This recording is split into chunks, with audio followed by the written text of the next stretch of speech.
Prezados irmãos e irmãs, louvado seja nosso Senhor Jesus Cristo, para sempre seja louvado em nossa Mãe Maria Santíssima. Hoje, sábado, memória de Santa Maria, a primeira leitura tirada da carta de São Tiago fala sobre a unção dos enfermos. Se alguém estiver doente, mande chamar os presbíteros, os anciãos da igreja, para que orem sobre ele, ungindo-o com óleo em nome do Senhor, um sinal sensível, a unção com óleo.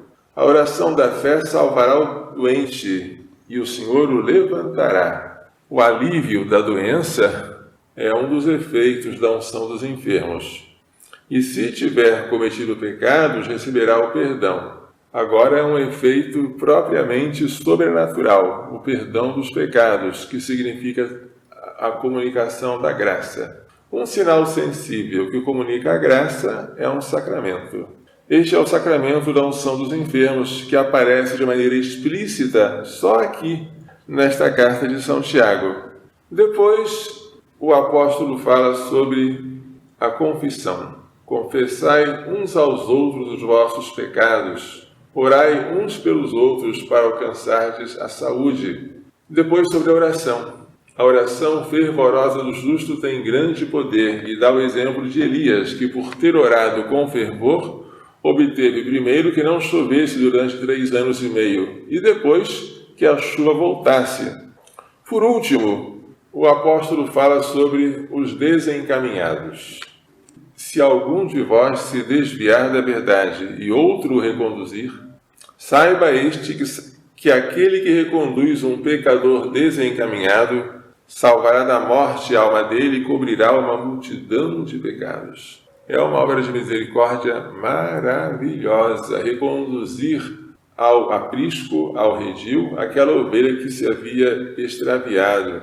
O Evangelho traz hoje Nosso Senhor abençoando as criancinhas, embora os discípulos quisessem que elas fossem embora para não incomodarem o Mestre. Mas Jesus replica: deixai vir a minhas crianças, não as proibais. O reino dos céus é dos que são como elas. Devemos ser como as crianças, se quisermos herdar o reino dos céus. Em verdade eu vos digo, quem não receber o reino de Deus como uma criança, não entrará nele.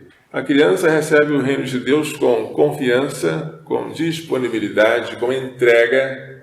Ela sabe que é pequena, que depende de tudo. E essa atitude de infância espiritual é muito querida por Jesus. Ele não quer que nós sejamos imaturos, mas quer que sejamos desapegados de nós mesmos, abandonados à vontade do Pai. Os adultos, quando começam a se sentir importantes, autossuficientes, colocam obstáculos para o reino dos céus. Mas os mistérios do reino foram revelados aos pequeninos. Nesta casa em que nós cuidamos de crianças, nascidas ou por nascer, temos uma ocasião especial de exercitar esta obra de misericórdia em favor dos pequenos. E também uma ocasião de nós imitarmos os pequenos no seu abandono ao Senhor. Que Maria Santíssima, protetora dos nascituros, e seu castíssimo esposo São José nos façam entender e pôr em prática as lições desta liturgia. Louvado seja nosso Senhor Jesus Cristo, para sempre seja louvado, e nossa Mãe Maria Santíssima.